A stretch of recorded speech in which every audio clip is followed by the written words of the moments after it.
Hello, everyone, and welcome to today's podcast with the Green Couch Exchange, where we have conversations at the intersection of faith, money, and theology. Our hope is that you leave the conversation empowered to practice faithful stewardship. I'm so glad everyone joined us for this important discussion on starting well and staying faithful, the first 5 years of pastoral leadership. I'm grateful to have my pastor here, Pastor Troy I. Thomas, currently serving as the pastor of St. Andrew A.M.E. Church in Memphis and the treasurer of the 13th District in the A.M.E. Church. Pastor, thank you so much for being here, and we're looking forward to hearing your insights. Can you share a bit about your background? Yeah, well, thank you, Fekecia. Thank you for the opportunity and MTS for this moment of sharing. Yes, just some background. So I've been in ministry along with my wife, Dr. Maxine Thomas, and as we look at it as a merged ministry, working together for over 30 some years in the pastoral ministry. We began ministry at Bethel A.M.E. Church in Baltimore, Maryland, where I joined there around 1985, 86, and just was engaged with the work of the local church there, where Bishop Bryan was the senior pastor at that time. We began doing combining skill set with ministry pretty much early on. My background is in accounting. I went to college as a math major initially, and then switched over to IT at one point because that was a new offered as a new degree offer there at the University of Maryland, and then eventually back into finance. And so I've always had the opportunity to work in the financial sector, whether it was with government, both with the IRS for a number of years, city government, working as an assistant controller for the city, heading payroll and HR, and then also in the private sector as well. And then eventually going into ministry full time in 2001 gave me the opportunity to kind of merge the two background professionally and with leadership in ministry.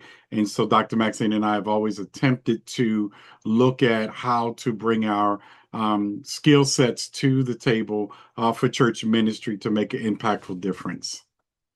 Wonderful. That is an amazing background. We do want to acknowledge your sweetheart, your partner in ministry, life, and parenting, Dr. Maxine L. Thomas, who is also joining us on here. She is watching, and so very grateful for you all's ministry, and definitely wanted for people to hear how your ministry or your background also was able to use those skills in the ministry context, and how important it is for us all to be reminded that God does not waste our experiences or our skills. And Correct. so there are some skills that we have that are transferable in the kingdom. And I as an observer, have been able to experience your ministry and your skill set, which I'm excited about, because my background is also in accounting as well. So I'm glad to see it. Okay. So how do you define starting well in ministry? So starting well, I think, can be defined as when you are given the assignments, more specifically within our communion as African Methodists, we are appointed to the church. And so I will use that as a contextual background, that appointment to a new church.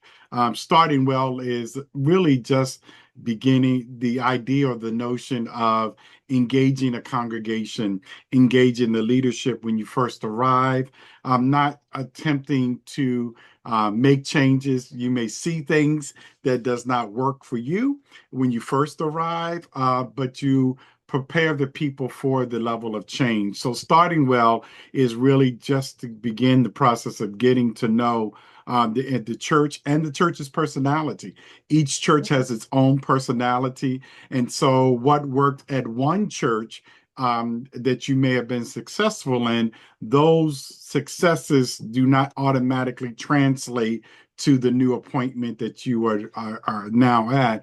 However, it does give you a fuller perspective about what ministry can look like, but not all churches are ready or at the point that you can launch into certain avenues of ministry. So starting well is simply an evaluation process, evaluating, looking at what we can do, what changes, or what ministries to launch, and what ministries to reevaluate the effectiveness of the church. What would you say new pastors often misunderstand about the first year of leadership? One of the major things in this conversation, kind of as a backdrop, is the Mm-hmm. financial wellness of the church. And I say the wellness, not just the finances. Sometimes the glitz and glamour of a congregation, people get excited for, but then they don't, therefore, take a look at the wellness of the church financially, and the temperature of the church. And so oftentimes, while we may be visionaries, we also have to have input for the vision.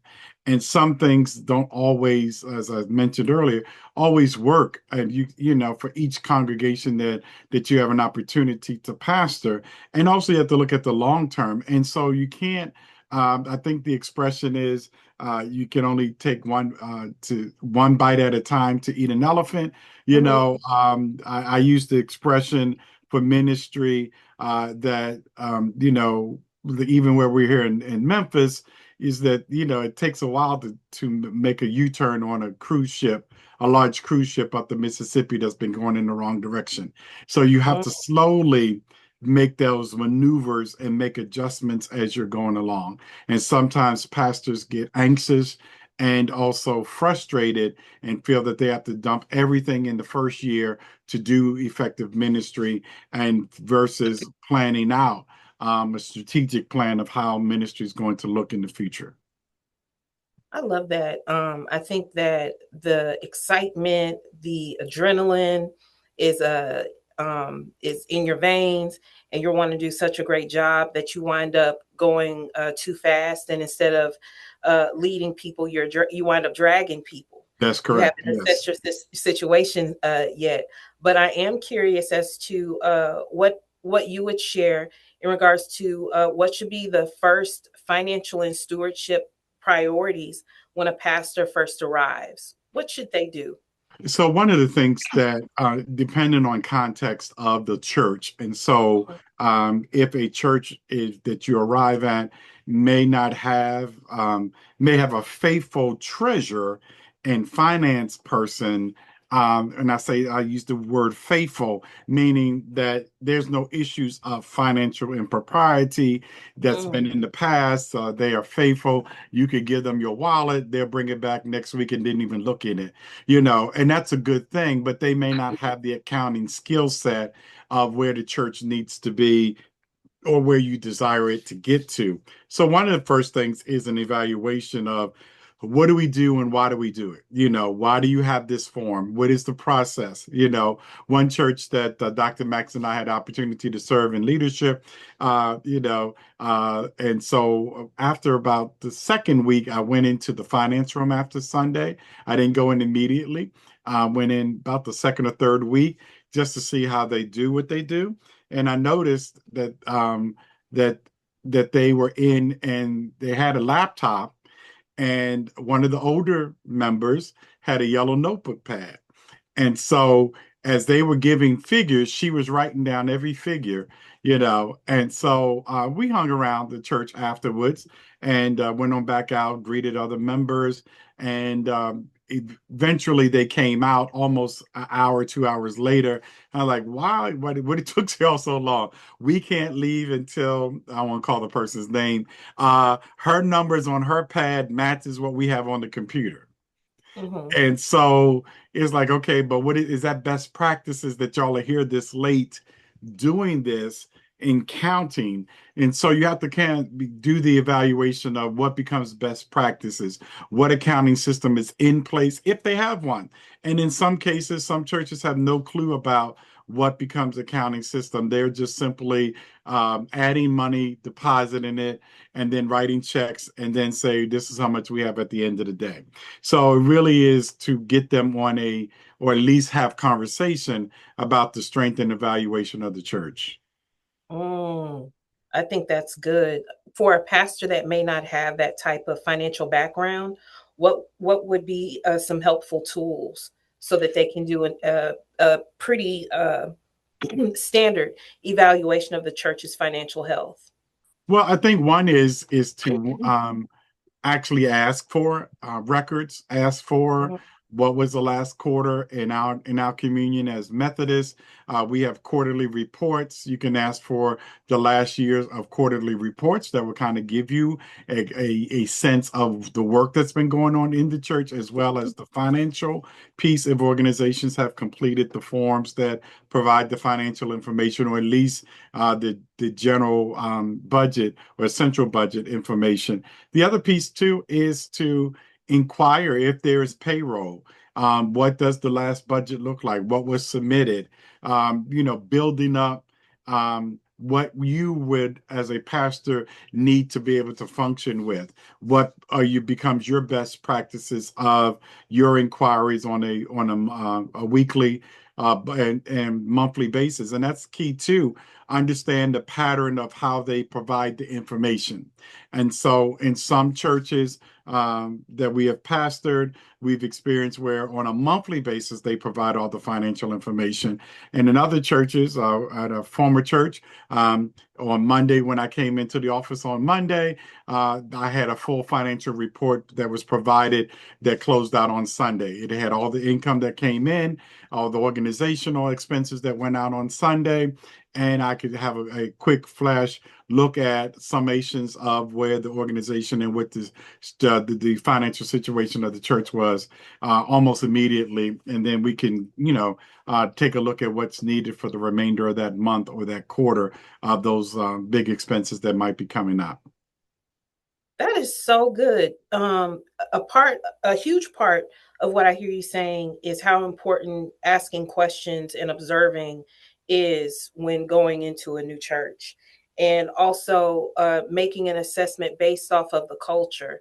And so, although there may be some cultural practices within that first year when you're making your assessment, what would you say would be the best practice if you find that in the culture of the church that you're serving, that their financial practices are really hindering the process of uh, of a healthy financial reporting, and a healthy financial state of the church? How do you have those very hard conversations early on regarding financial practices?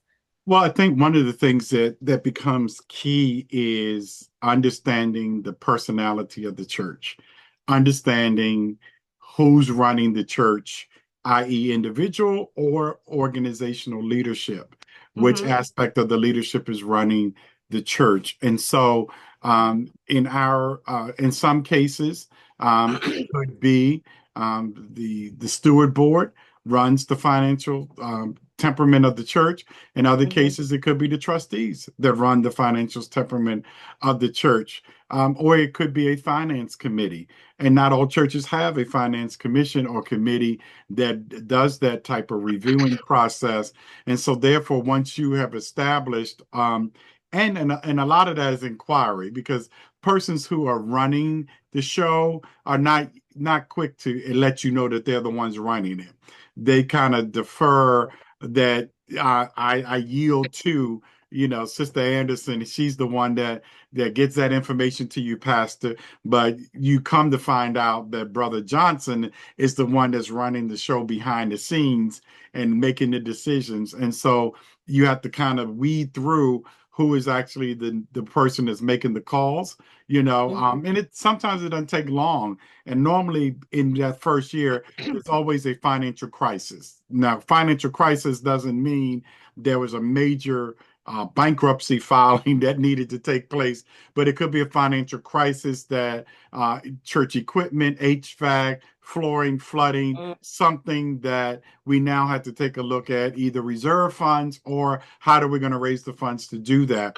That's when you discover who's been making the calls, in the midst of a financial crisis that the church is experiencing, getting ready for assessments. Conference claims can help you also kind of guide into that conversation and in preparation. So, again, it's a lot of evaluation. The other thing, too, as a new pastor coming into a congregation, one of the pitfalls that some pastors have that sets the different tone for church trust of a new pastor financially is that they immediately want all of the financial records the day one as soon as they walk in, and take me to the bank so I can get my name on the accounts so that I can see what y'all are doing, and I don't trust y'all. Those are red flags to a church Wow. that will push back. Even though they may be in agreement and say, "Praise the Lord, Pastor," but they have a way of holding back on certain things,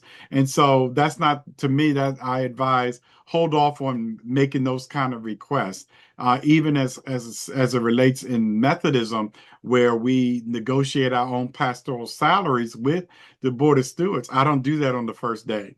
Each church I've gone into, they come with what they have in their budget. This is what we've been paying, and so we want. Can you accept that? Can you sign off? So, well, we need to evaluate. I don't want you to hurt me, and I don't want to hurt you. So we need to evaluate to see whether or not this is actually feasible.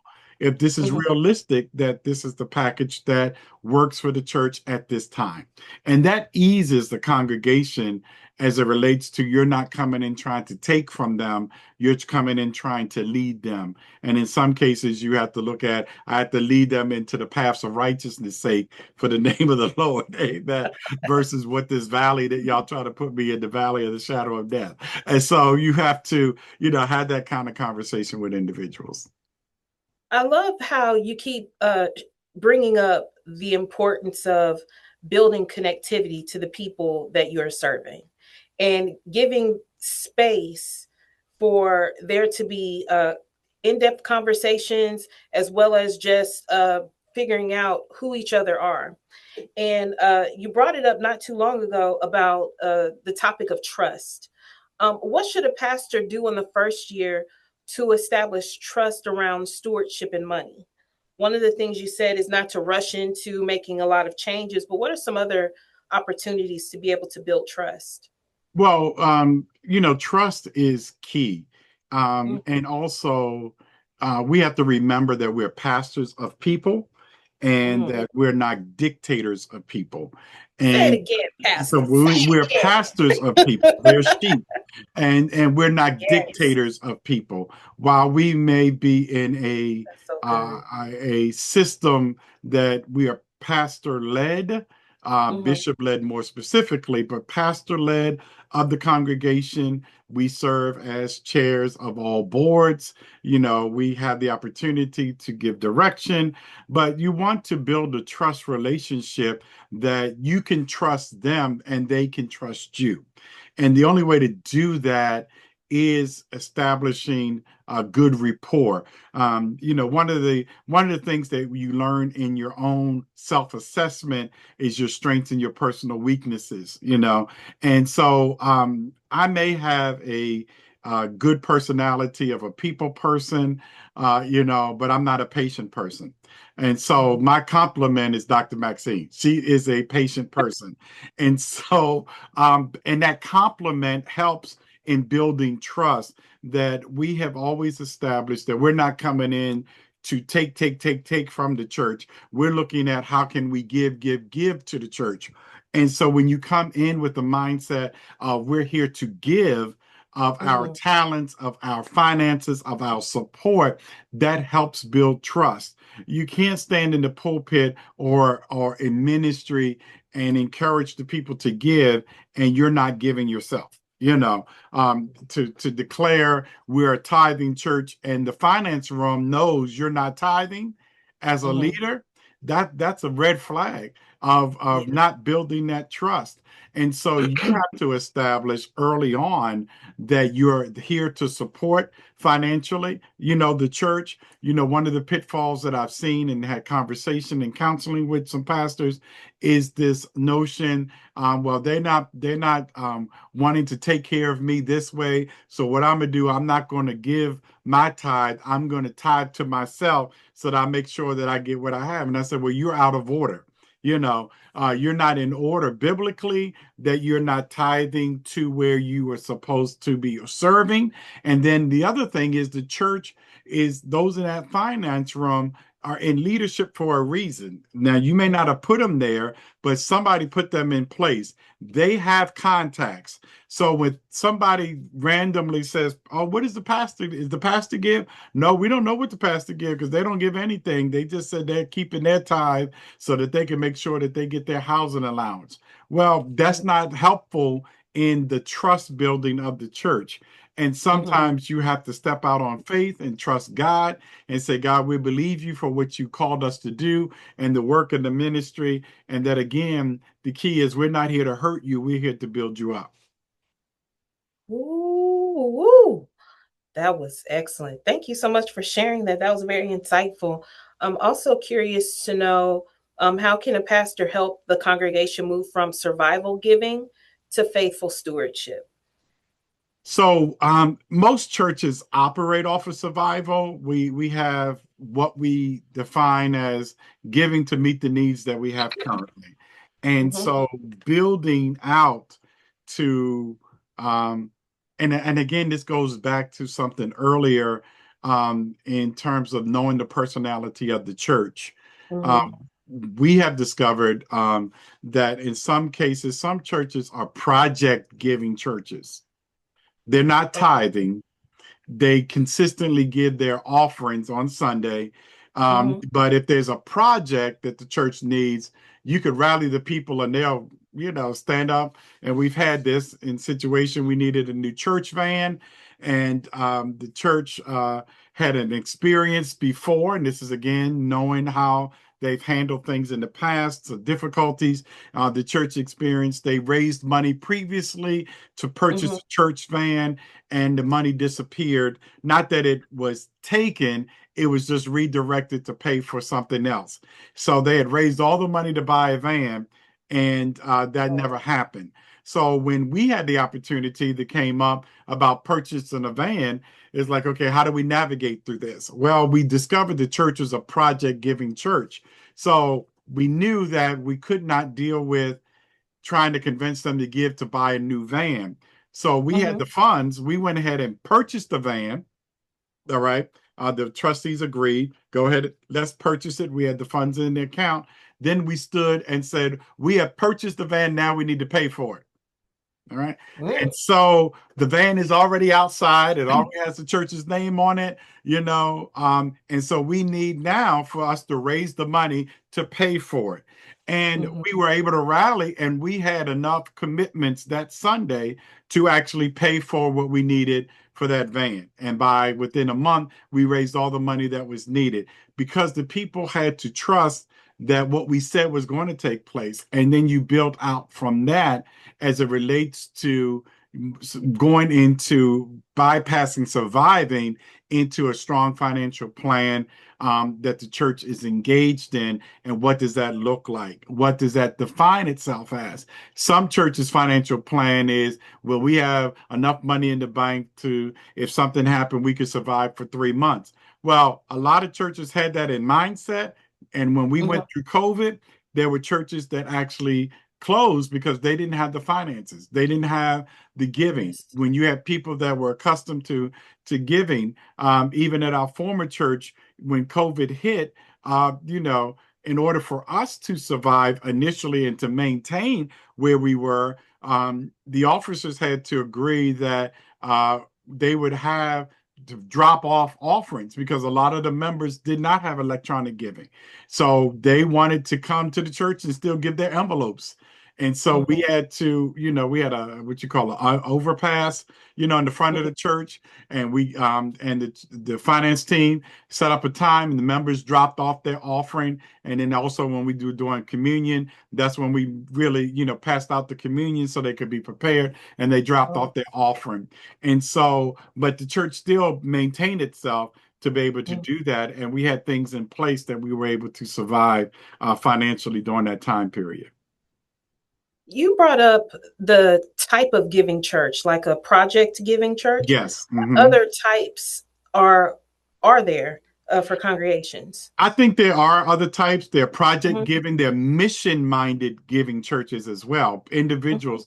So really it's the individual that in terms of their type of giving, there are Mm. some in church, we must recognize that we have all types of individuals who come to church for different purposes, Mm. So, and when you do evaluations, you can evaluate how people give. You can see that there are some who, if the kids come up and are saying we're selling, lemonhead candies Mhm. and snickerdoodle cookies, you have people that'll come up and give $20, even though it's only $1 that they're asking for because they're supporting youth ministry. They see youth ministry as a Yeah. mission.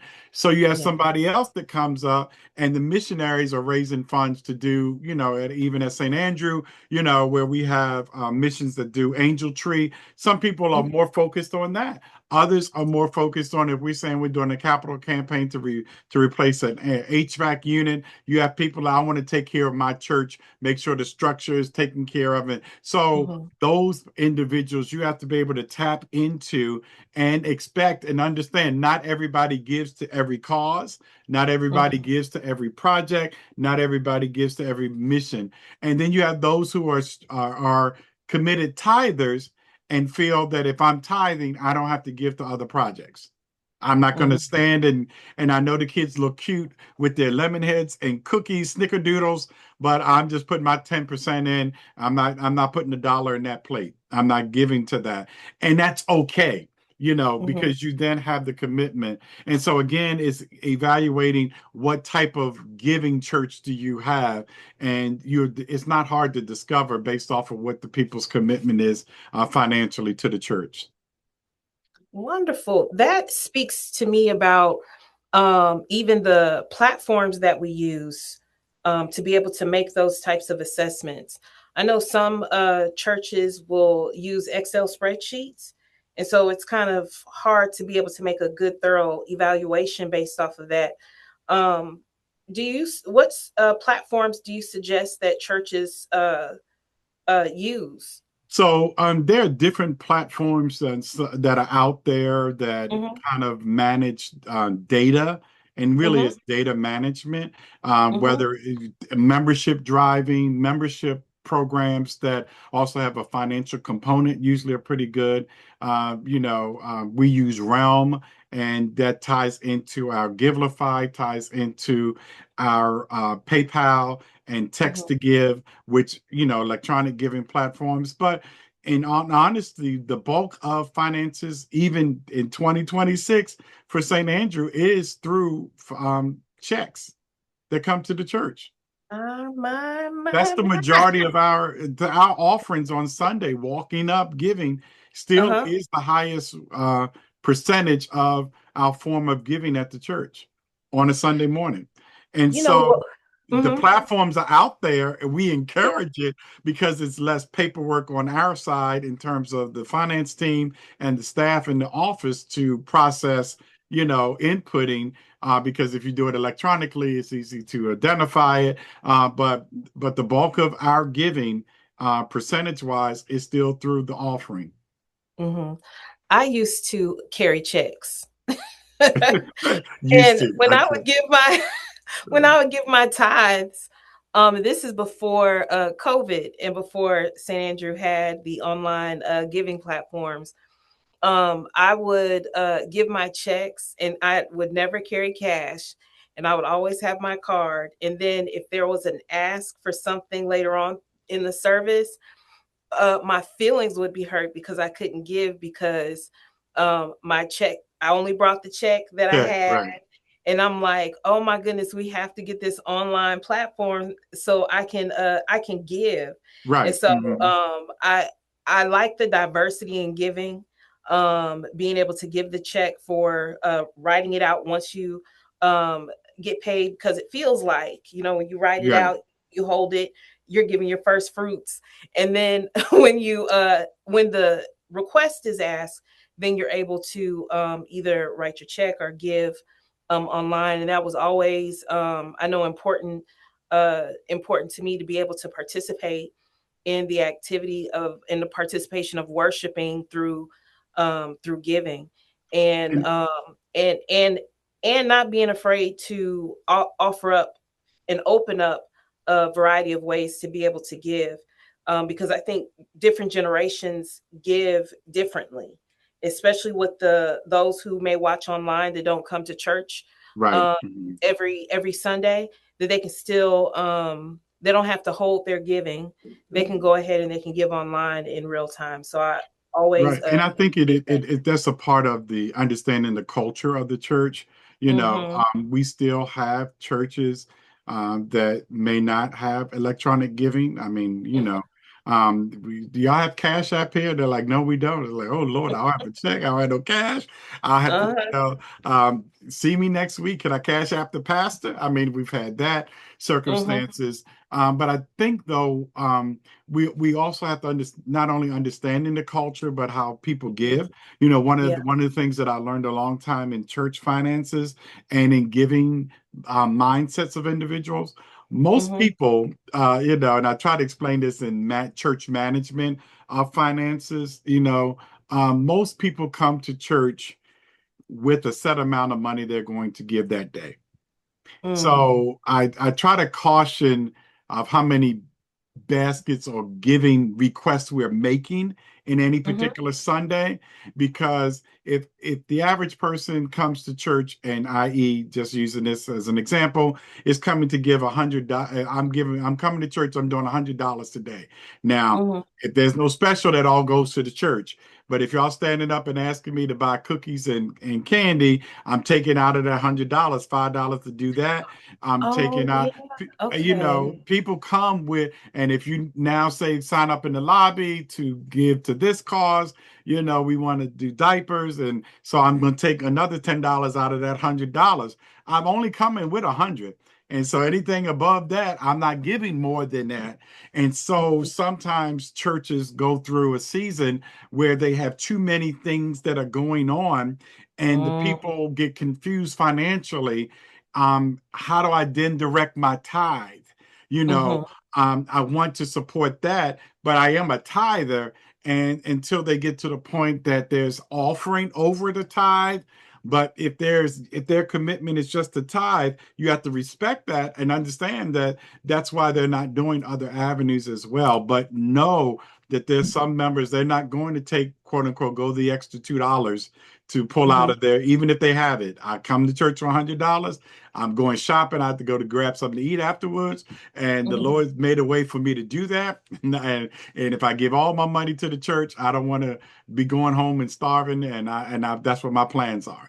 And so you have to respect the mindset of people who are giving as well, and not intimidate them or manipulate them in giving. That's a cardinal thing to me, of not Absolutely. manipulating people in giving.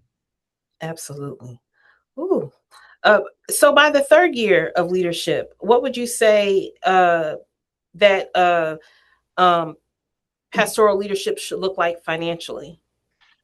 And ironically, we're in our third year. We're about 3.5 years at St. Andrew. And so thank you. So part of that is, at this point, it should be some clear level of trust Mm-hmm. of those who are doing what they're doing, and also serious reevaluation. Sometimes you can't make the change that you want to make in that Mm-hmm. first year, but by the third year, going into the fourth year, you realize a change has to take place, and you have to begin to prepare those that are around for what the change is going to look like. Mm-hmm. If you don't, you're then setting a platform and a foundation that you know is not strong enough to withstand some of the challenges that you have seen in the operation of the church financially, and you're going around in circles again. And it's like, we've been there, we've done that. Okay, we can't continue to do this. This is not healthy. It's Mhm. stressful on the pastor's part. It's stressful on the leadership team's part. It's stressful of those who are operating in the finances of the church. So a number of years ago, because we are A.M.E, we have conference claims. And so this particular church, uh, we had the report from the treasurer and financial secretary that we are in position. I'll just use hypothetically, we were about this time of the year, annual conference is coming up in September. We know that the assessments are due the end of August, and we're now in, July. Okay, we're Mhm. good, already in position. So then what we found is that when we were ready to write the check, the treasurer said, "Oh, we don't have it. What happened? I thought you gave the report in July that we are in good position. We're ready to do." Oh yeah, remember we had to do some stuff upstairs, and so we decided to do the renovations. I know we talked about the renovations, but how did we use the assessment money? Oh, well, that's the only money we had. I thought, you thought, okay. So now you have to scramble. And so what we discovered was we had to look at the major bill of what the conference claim assessments was as a bill, not as a once pop off assessment that shows up twice a year. We knew it in advance. And so we had to start setting funds aside. And because I served as the treasurer, I said to the church, we will actually give the money in advance to the church, to the conference treasurer, so that we're paying ours in advance. Well, to the elder, I was the elder as well. So to pay the money in advance, we're not gonna have this problem again. And so the church then got into a pattern on a monthly basis, splitting up their assessment. So when we got to August, our assessment of check that we had to write was less than $1,000 that we had to do because we've already paid everything in advance. And so it got them out of the habit of accumulating money and then somebody making a decision that we need to spend this on such and such because this crisis just came up. I have a point of personal privilege. Sure. I did not know that was an option. Yes. You Mhm. could pay. I did not know that. That So would be in great. some churches in the A.M.E, with communion, you have some churches and the situation is set up that Uh-huh. they pay in advance. And as a presiding elder, there was one church. Yeah, one church at when we came out of annual conference in September, Mm-hmm. October 1st, they paid their entire assessment for the whole year. For mid-year annual conference, the upcoming next year following annual conference, all the presiding elders support everything, Learning Academy, Pilates Meet. They wrote one check and paid everything in advance at the beginning of the year. And they did that by doing everything throughout the year preparing for that. Now, of course, when we got to sending out the reports, they had a Mm-hmm. few things that were added, but again, their bulk of the check was already done. So anything that was added that was needed, registration or some sustentation increase, it was a minor amount that they had to pay. But their $6,000 check was already done. It was a smaller church. When I say smaller, congregationally, $6,000 covered their expenses of assessments for mid-year and annual conference. $6,000 for the whole year. They wrote one check at the very beginning of the year of the The conference. amount of shock that is in my soul right now. It makes sense because, I guess in my mind, I thought that just those key times were the only times that those funds No, could be no, given. no. And And so now, churches who mhm, struggle, it is a good idea to look at how do you start, you know, putting the monies away, but taking it out of the church so mhm. that the temptation is not there when the crisis comes. Yeah. My. You learn something new every day in the A.M.E Mhm. church. You learn something new every day. Thank you for Sure, sharing sure. that, for sharing that example. I would like to ask, what does mature stewardship leadership look like once you enter into year 5?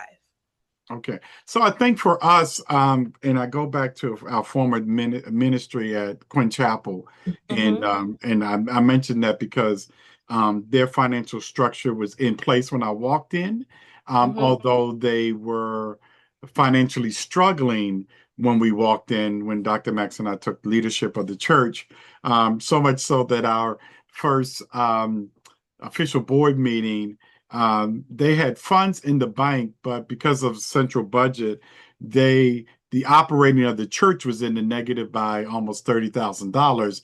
They had monies in the bank from the organizations as well as scholarship funds and things of that nature. And so when we got there and we had conversation, they were stressing, the treasurer was stressing, the finance committee was stressing that we're underwater. What are we going to do? How are we going to get out? And so we came in just to calm them down. First off, Mm-hmm. we're going to get out of this. We're going to take, we have to wrap our arms around this elephant, and it takes time and we to turn this cruise ship around so that Mm-hmm. we can get down the river correctly and enjoy the benefits of financial stewardship. And so, in our positive language that we used, we were able to, at that meeting, just bring a calmness that I'm not stressed over this. So if I'm not stressed, y'all shouldn't be stressed. I'm not worried, y'all should not be worried. We can Mm-hmm. get through this. We need to take a look at what's going on. We've never been in this situation, and they kept coming back throughout the whole meeting. And I just stayed steady. All right, That's let's believe God. We're going to trust God. Dr. Max and mm-hmm. I here, we're going to have vision. We're going to share with y'all what our vision plan is for the church. We're launch this and going into the next year. And so we can do this. This is minor. This is much less than what I've dealt with before. So we should be good, you know. And after the meeting, one of the members came to me, and I had not heard, I've heard the expression, but never expressed to me before. And he said, Mm-hmm. Pastor, I like what you said about the finances, and I like how calm you handled that. You know what, Pastor? You're not going to have to prime the pump. That's what he said. Wow, wow. And I'm like, okay. And I kind of had to think for myself, what is he saying? I kind Mm-hmm. of got a gist of what he was saying. And Mm-hmm. so the following week, there was a major generous offering given to the church, Oh, major God. generous offering that was given to the church. And that led us into the next year ahead of the game. And then Mm-hmm. that calmed a lot of things, and that we were able to, manage that. And even as when we got into the 5th year, that was about the time that we decided to relieve the debt of the mortgage that the church had. And so we agreed that we were going to pay the mortgage off early to wipe that out. And so we presented that to the congregation. And as we did that, we also had some, as some churches realize, you have heavy hitter givers, some Mm-hmm. givers who that financially they could have wrote one check and paid off the mortgage themselves. Um, Mm-hmm. but the church also, in understanding the personality of the church, also relied financially on them. If there was a crisis, they could go to them to help support the church. I didn't want to do that. So what we did was, Dr. Max and I, we looked at, let's encourage everyone to give and to buy into paying off the mortgage. And even the heavy hitters that came to me and said, well, Pastor, how much is it? We can write we the two of us can get together. And I'm like, no, I tell you what, let the church do this. The That's so members buy into. If we're going to be short, I'll come to mm-hmm. you. And and you can get whatever you want, that's fine. But if we're short at the end of the day, then I'll come to you and ask for your additional support. And they both agreed. All right, Pastor, we trust you on this. Well, we have presented it to the church. The church rallied behind it, and we raised the money in no time and paid the mortgage off. And I did not have to go to the members who were, as they would say, heavy hitters of the financially giving of the church. And they trusted, when you go back to that trust, they Mm-hmm. trusted our decision not to rely on them, but to get everyone involved. And so that the members who made that additional sacrifice of giving $100, which could have been a lot for them, they Yeah. felt that they were a part of burning that mortgage as well as the members who gave $1,000. We did not look at and celebrate anyone's gift greater than somebody else's. We put everybody at the equal playing field. And that's what you do at times to give people assurance about giving. So in that fifth year, people should feel comfortable about their giving and have an idea where the money is going. What's the money being used for? Are we making strides in what we said that we're doing? Did we accomplish the projects that we said? And if you didn't, let the people know we were not able to do that. However, we still had the plans. This is the reality of what we're trying to do. Mm-hmm. There's a lot of transparency that's happening. In what ways can pastors present transparency in their conversations, in their meetings that they have with the congregation in order to continue to build trust? Well, I think for transparency, and I say it this way, Mm-hmm. everyone defines transparency differently. And so Mm-hmm. you have to establish what is being defined as transparent. Mm-hmm. Because in church, you may have one member who believes transparency is they should have all of the financial records in their hands Mm-hmm. to see for themselves, to look through what they want to look for, even if they don't know what they're looking for. But they feel transparency is to the level that you give me all the financial records and I can look at them myself.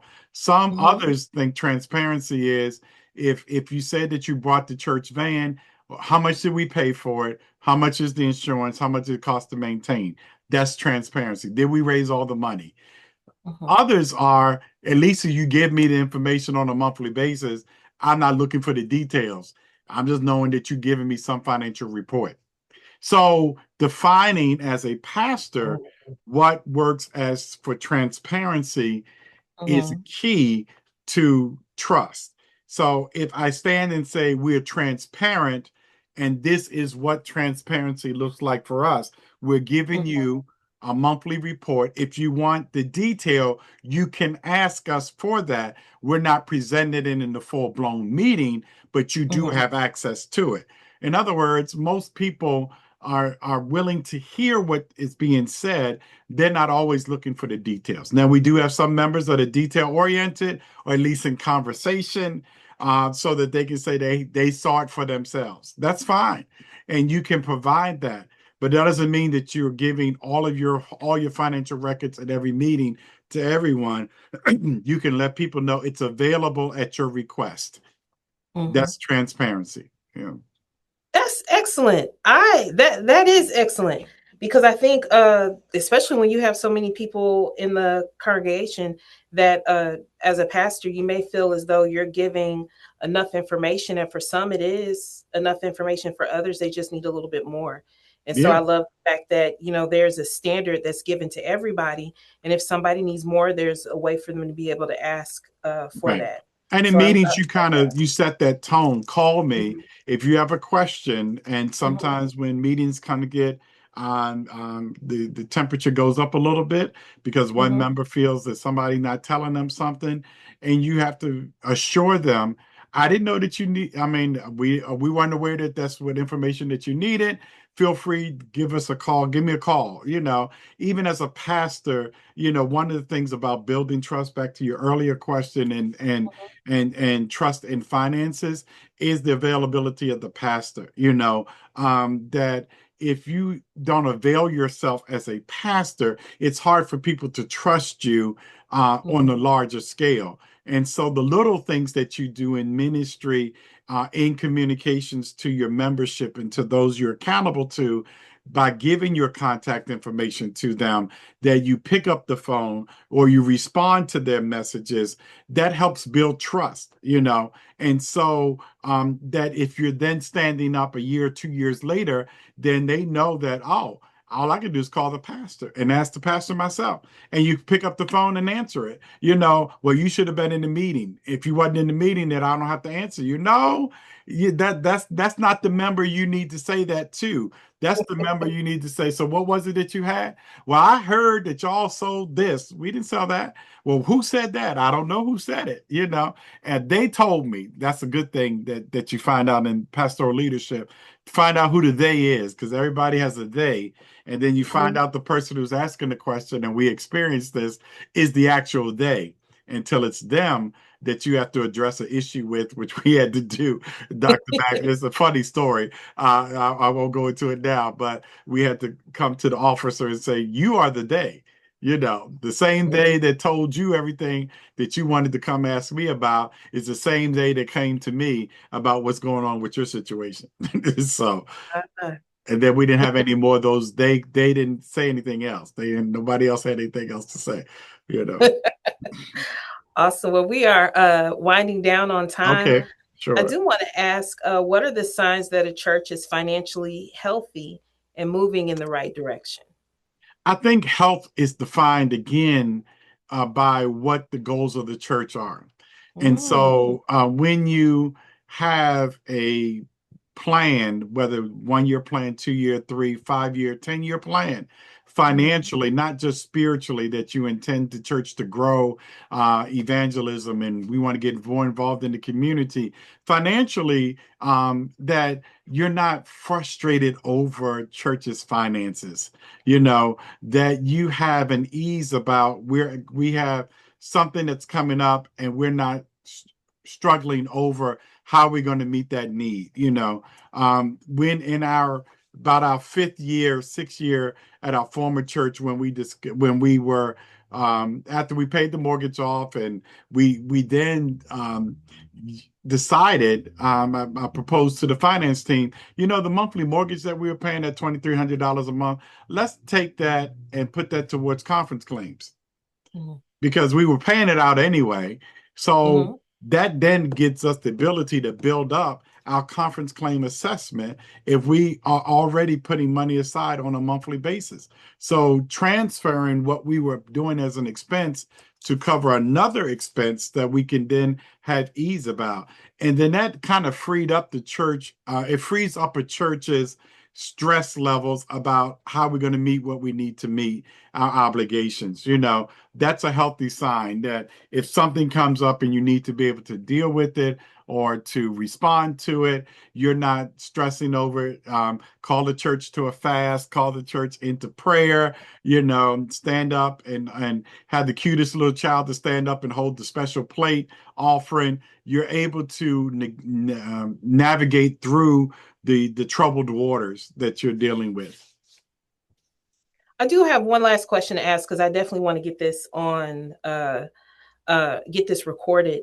Earlier, you mentioned about making sure that when you are addressing finances with the congregation, that you don't slip into manipulation. And Correct. so I know that is a hot topic. It is a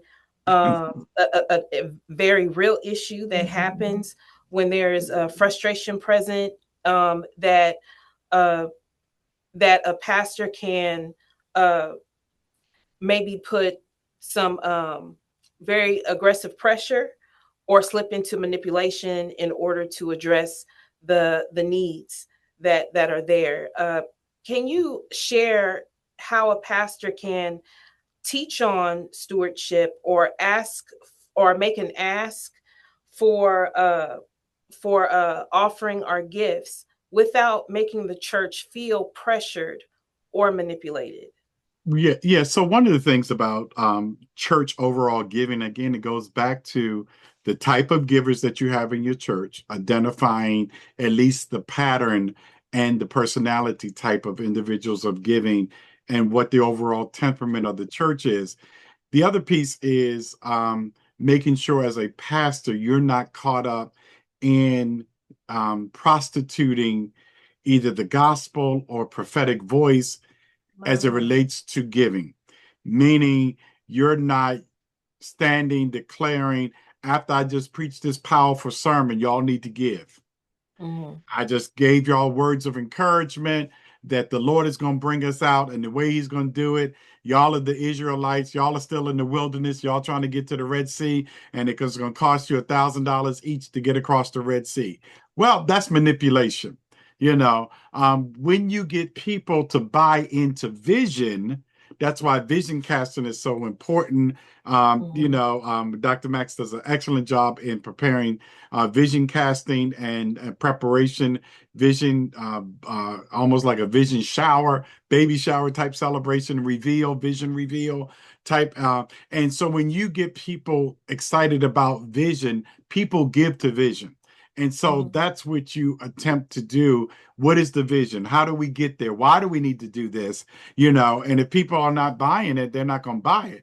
But to declare, I'm not making any new officers, I'm not appointing you if you're not giving over and above the 10%, you need to be tithing 20%. That's not biblical. So that's a heresy. When people say I tithe 15%, I tithe 20%. No, you tithe 10. Anything over that is an offering.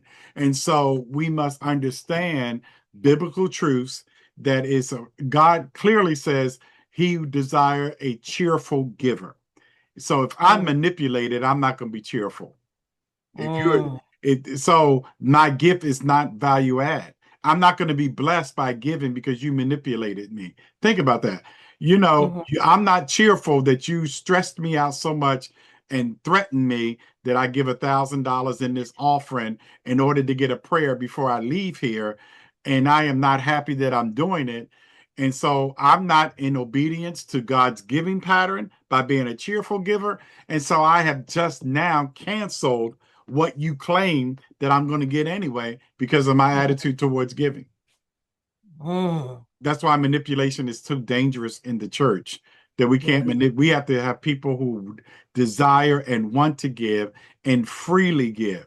No pressure to your giving. And if you give, that's fine. If you don't, that's okay. Because God always provides for those who give freely and what the needs of the church is. Thank you for sharing that. I wanted to make sure that we were able to Sure. uh, talk about that. And this has been great. Now, I will share this. I am in my past my first year. I'm in the first 16 months of pastoring, and my go-to dial is Pastor Thomas. And I'm like, hello, are you available? I have questions. So, but thank you for the wealth of knowledge that you are, and just being an open and safe refuge for those of us that we are able to come and share and ask questions about some very difficult places, as well as just places that we just don't know.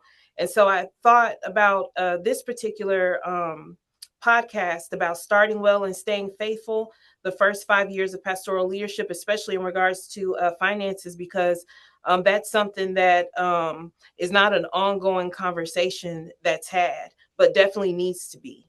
And Yes. so, thank you for just being a great representation for the kingdom, the A.M.E. Church, the 13th district as a whole. And also, I want to highlight the fact that throughout the time that we've been having this conversation, that Pastor Thomas has continuously gave some nods to Dr. Maxine, which is uh, always a blessing to me. How you all tag team and just really encourage and really acknowledge the work and the strengths that you all have individually and as a couple. And so Dr. Max is on here, and I assure you she does the same for Pastor Thomas, and it is a blessing to see you all walk out the word and believe what God has said. And so I'm so grateful. And so that is our time. Thank you, Okay, Pastor great. Thomas. This is our final podcast, and very special to me. Memphis Theological Seminary in the next 15 days will be closing its doors. But the reach of MTS, the spirit of MTS, will live on forever. And so, Certainly. thank you all for joining us. Thank you all online, and we will catch you all later. We hope that the Green Couch Exchange has done what we have set out for it to do, and it is to empower people to practice faithful stewardship. And so we ask that you take all of these podcasts and share them, use them, come back to them, and definitely share the wisdom and the nuggets that you find in them. I am Rev. Fekecia Gunn, and I am signing off for the final time. Thank you all so much. Thank you so much. Thank you for the opportunity.